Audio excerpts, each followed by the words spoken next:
देवभूमि news में हमारे साथ मौजूद है अभी मंत्री रेखा आर्य जी। मैम, 100 दिन तो पूरे हो गए इस कार्यकाल के, लेकिन आज मुख्यमंत्री जी के 1 साल पूरे हो गए हैं मुख्यमंत्री बने हुए।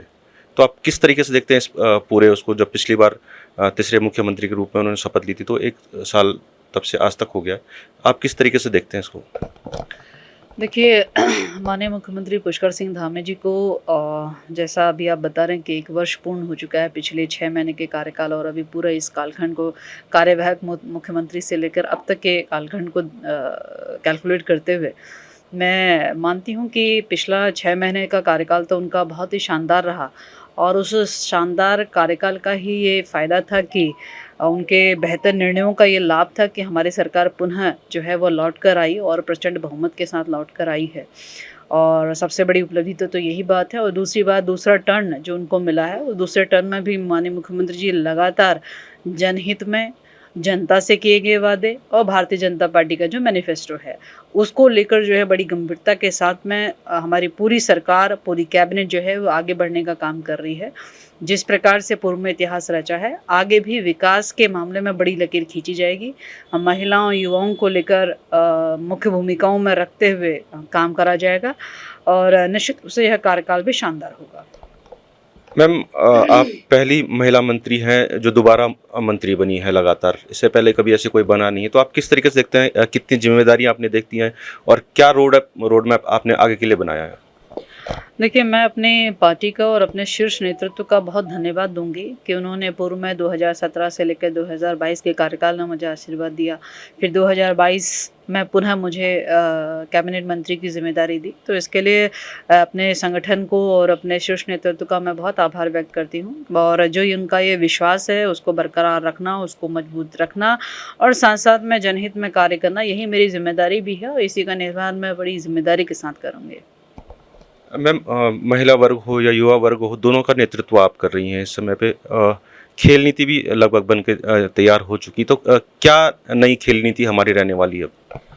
देखिए, हम लोग खिलाड़ियों के हित में भी और खेल प्रतिभाओं के हित में भी जो है हम लोग खेल पॉलिसी लेकर आए हैं, और खेल पॉलिसी में हमारी यही कोशिश है कि हमारे खिलाड़ियों का भविष्य जो है वो सुरक्षित हो सके।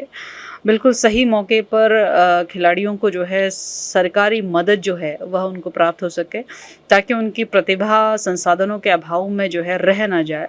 तो ये सब चीज़ों को हम लोग सुनिश्चित खेल पॉलिसी के तहत कर रहे हैं।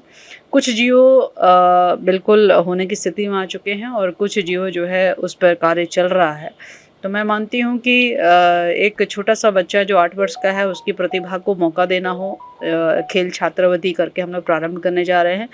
इसके अतिरिक्त तो जो है आने वाले समय में विभिन्न मेडल विभिन्न प्रतियोगिताओं में जीतने वाले, चाहे वो स्टेट का हो, नेशनल का हो, इंटरनेशनल हो, वर्ल्ड कप हो, एशिया हो, ओलंपिक हो, और विभिन्न प्रकार के लीग मैच हो, बेहतर प्रदर्शन करने वाले, बेहतर मेडल लाने वाले, प्रतिभा करने वालों को सरकारी नौकरियों में जो है वो हम समायोजित कर पाएँ, उसका भी जियो जो है हम लोग प्रस्तावित करे हुए हैं। तो ये हमारी गंभीरता है कि हमारे खेल, हमारे खिलाड़ी और उनको मिलने वाले संसाधन जो है सरकार समय दर समय के साथ ना सुनिश्चित करती रहे। मैम, महिलाओं की बात करें तो अभी भी जो हमारी ग्रामीण महिलाएं हैं, उनका जीवन स्तर में बहुत ज़्यादा सुधार नहीं हुआ है।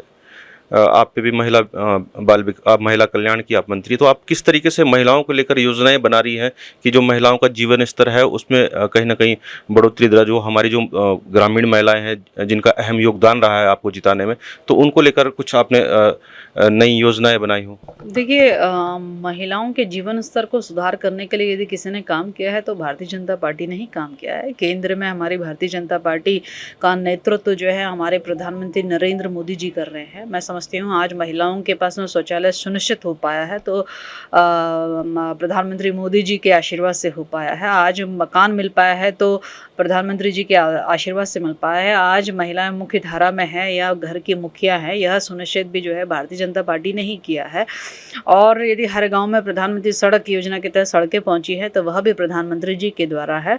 तो जीवन स्तर को लगातार उठाने का काम जो है केंद्र सरकार भी और राज्य सरकार भी लगातार कर रही है, क्योंकि महिलाओं के आशीर्वाद से हम सब लोग बने हैं और महिलाओं के कारण ही राज्य भी हमको मिला है। तो केंद्र बिंदु में हमेशा महिलाएं रही हैं और महिलाओं को सशक्त करने की दिशा में चाहे वो स्वरोजगार देना हो, शिक्षा देना हो, चाहे उनको उनके जीवन स्तर को सुधार करना हो। यदि उनको आज उज्ज्वला गैस योजना से वो लाभान्वित है तो वह भी भारतीय जनता पार्टी की ही देन है। यदि आज उनके घर में उजाला हो रखा तो वह भी भारतीय जनता पार्टी की देन है। तो जीवन स्तर को लगातार उत्थान करना और उसको स्वावलंबी बनाना ये हमारा लक्ष्य है, ध्येय है। यदि कोई अभी छूट भी गया है उसे पुनः जोड़ना ये हमारा लक्ष्य रहेगा। मैम आखिरी सवाल, मुख्यमंत्री जी लगातार कह रहे हैं कि 2025 तक उत्तराखंड को सर्वश्रेष्ठ प्रदेश बनाया जाएगा, तो इस दिशा में किस तरीके से काम किया जा रहा है और आपके जो विभाग है उसमें किस तरीके से काम किया जा रहा है? देखिए, उत्तराखंड को आदर्श स्टेट बनाना, उत्तराखंड को पूरे देश भर के राज्यों में प्रथम नंबर पर लेकर आना, इस ऊंची सोच के साथ ही पूरा विजन सरकार का काम कर रहा है। पूरी कैबिनेट उस दिशा में काम कर रही है। स्वाभाविक रूप से उत्तराखंड आत्मनिर्भर बने, स्वाभाविक रूप से उत्तराखंड जो है, उत्तराखंड में चहुमुखी विकास हो। सभी चीज़ें जो हैं, चाहे वो हमारे महिला हों, हमारे युवा हों, हमारे बुज़ुर्ग हो या हमारे कोई सी भी हमारी पीढ़ी हो, वह हर प्रकार से जो है वो आर्थिक रूप से हो, सामाजिक रूप से सशक्त बने।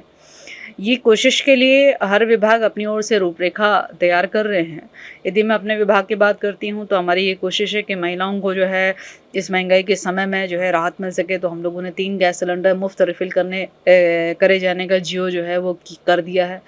यदि हम खेल की बात करें तो हमने प्रतिभाओं को अवसर देने के लिए जो है इस प्रकार के जियो सुनिश्चित हम लोग कर रहे हैं। तो हमारा रोड मैप पूर्णतः ये कोशिश है कि 2025 आने तक में निश्चित रूप से उत्तराखंड का शिक्षा का क्षेत्र हो, कृषि का क्षेत्र हो, उत्तराखंड का महिलाओं के आत्मनिर्भर होने का मामला हो, युवाओं को रोजगार देने का मामला हो, तो उस दिशा में सभी लोग मिलकर जो है उसकी रूपरेखा तैयार कर रहे हैं। धन्यवाद मैम। तो कहीं ना कहीं ये साफ है कि जिस तरीके से मंत्री रेखा आर्य जी बता रही हैं कि 2025 तक हर क्षेत्रों में, हर स्तर पर जो उत्तराखंड होगा वो सर्वश्रेष्ठ प्रदेश होगा। कैमरा पर्सन मोनू कश्यप के साथ पंकज गरला, देवभूमि न्यूज़, देहरादून।